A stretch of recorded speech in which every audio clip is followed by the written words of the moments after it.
बसंत उड़े लगरदी हो मोरी देहिया भइल बापी या रहरदी हो मोरी देहिया।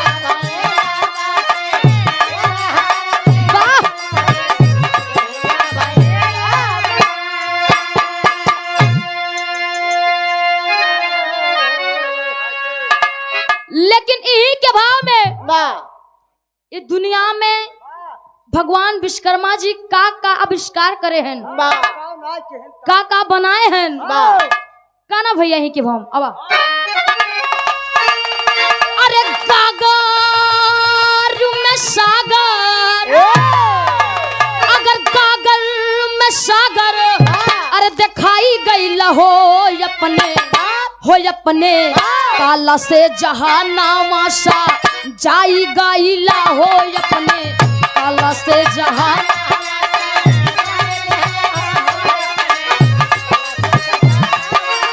जिया बहादुर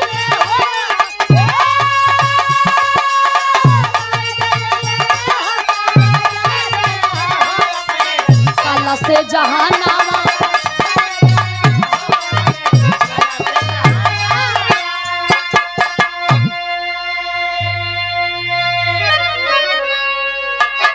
गागर में सागर दिखाई गईला हो अपने कला से जहनमा सजाई गईला हो। अरे वाह, गागर में भी सागर दिखा दिए क्या बात है विश्वकर्मा भगवान। वाह, हेलो फिर घूमिए। चलो चले दे आप काम करा।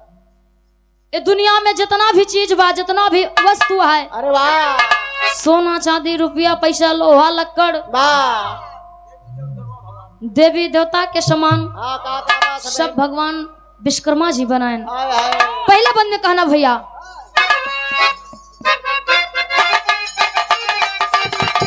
वाह,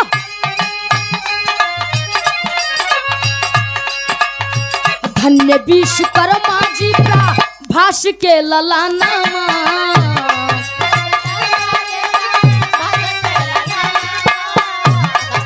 जिया से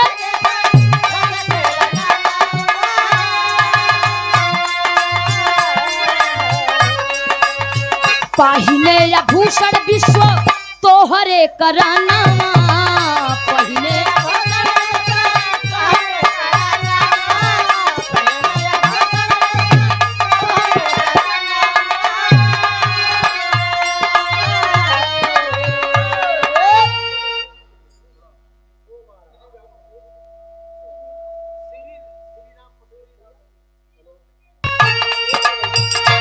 अरे अचरा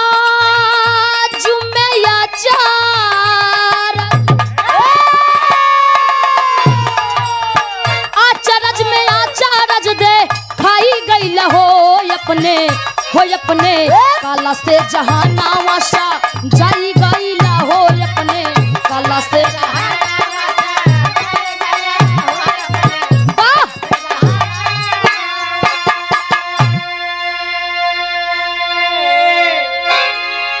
धन्य विश्वकर्मा जी प्रभास के ललनवा अब पहिने आभूषण विश्व तोहरे करनवा।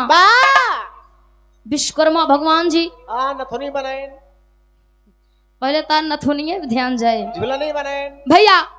जितना भी चीज रहा, जितना आभूषण, अरे वाह, मेहरारू के जितना गहना भी होता, नथिया बनाए, हार झुमका नथिया माथ बेंदी, 3 तल्लक झुमकी, जितना भी उनकर आभूषण होता पहने वाला सब विश्वकर्मा भगवान बनाए। अरे वाह, लेकिन आगे का बनाए भैया अगले बंद में।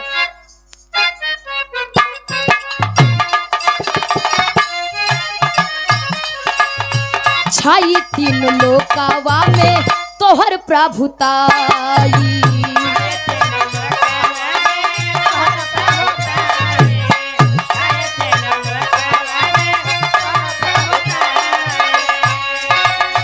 कैला निर्माण कितना वर्ण बताई, कैला निर्माण कितना वर्ण बताई। वाह,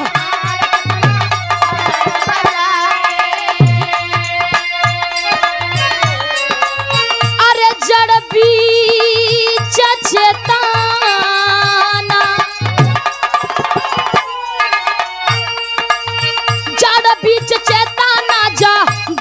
दिहल हो अपने काला से जहानावासा जाई दिहला हो अपने काला से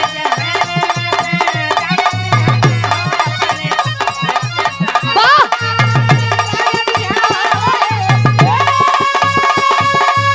जिया बहादुर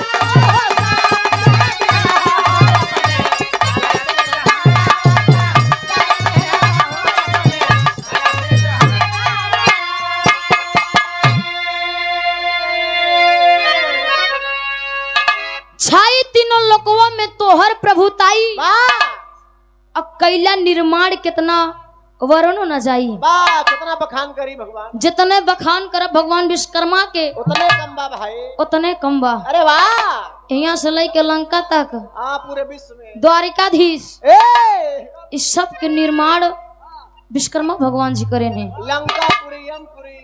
लंकापुरी यमपुरी जितना भी बा द्वारिकापुरी में कुछ बतावे के नहीं बा। जितना भी देवी देवता के हथियार असलहा जितना बा असलहा जितना भी भगवान के है बा देवी देवताओं का त्रिशूल डमरू कट्टा उट्टा धनुष तीर चक्र AK-47 मेहरारू पीढ़ा बेलना। अरे वाह भैया इस सब विश्वकर्मा भगवान बनाए हैं। वाह जो ने मंच पे बैठ के गावा था अरे वाह इहो विश्वकर्मा भगवान बनाए हैं। ये सब बारे मौसियो जोन ई देखा था इहो विश्वकर्मा भगवान के देन है। क्या बात है भैया सब चीजी के वाह। और आज बड़ा खुशी के दिन बा। अरे वाह साल भरे में एक दिन आवा था 17 सितंबर। अरे वाह भैया दिन में हमारा कार्यक्रम कमला नगर ना कमला नगर में रहा। हम घरे प्रतापगढ़ से निकले तो देखत रहे कुल जगह जगह पूजा होत रहा। अरे वाह जितने पूजा उतने पानी जे जाना थे सच्चाई में पूजा करत हैं भैया जे नहीं जानत वो नहीं करत हैं। अरे वाह अगले बंद में कहना बाबा बोला बच्ची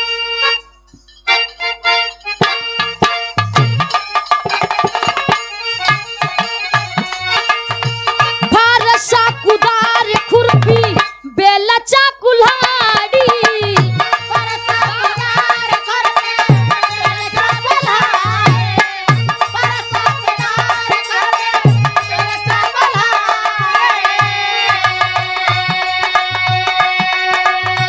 भाला बरछी बल्लम तू बनवला कटारी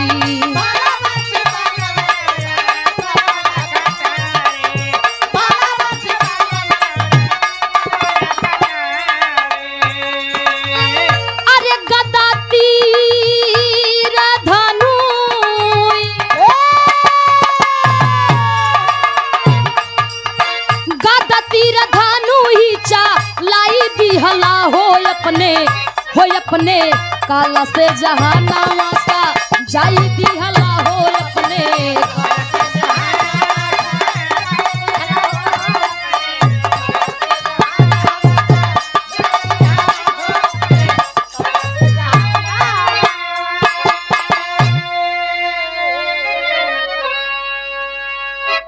भैया तोहार सामान गिर गयो हो। अब ओका ना रखा है वो कहते नहीं पनौती लग गवाओ के वो ठीक ना हो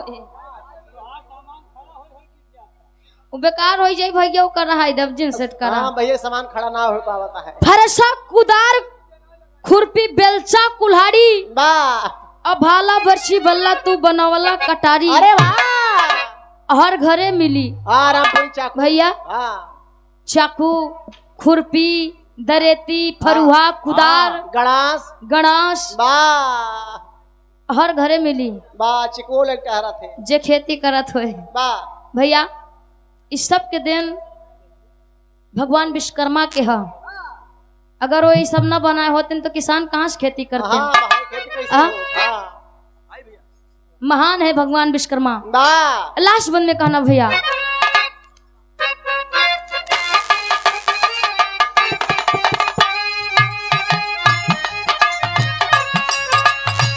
रामन बिहारी ब्रिज लाल की प्रीतिया रामन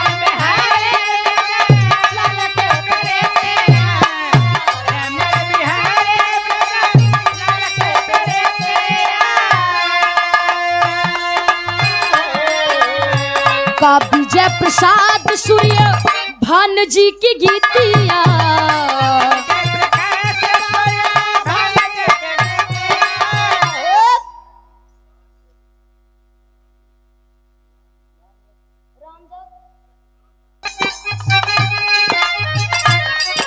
अरे रमन बिहारी ब्रिजलाल जी की गीतिया। और कवि सूर्य भान जय प्रसाद जी की गीतिया। कवि जय प्रसाद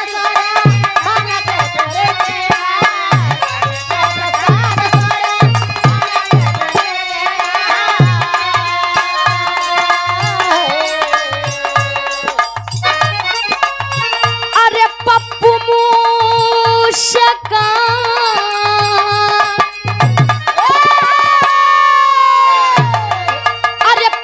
मुस्कान से गीत गवाई दिहला हो अपने काला से जहानावा सा जाई दिहला हो अपने।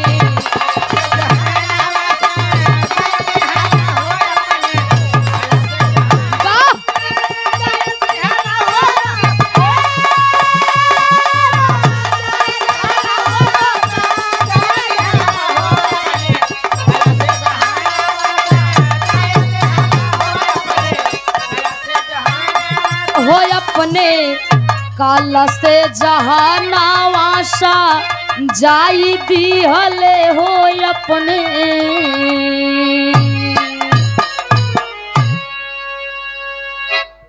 हेलो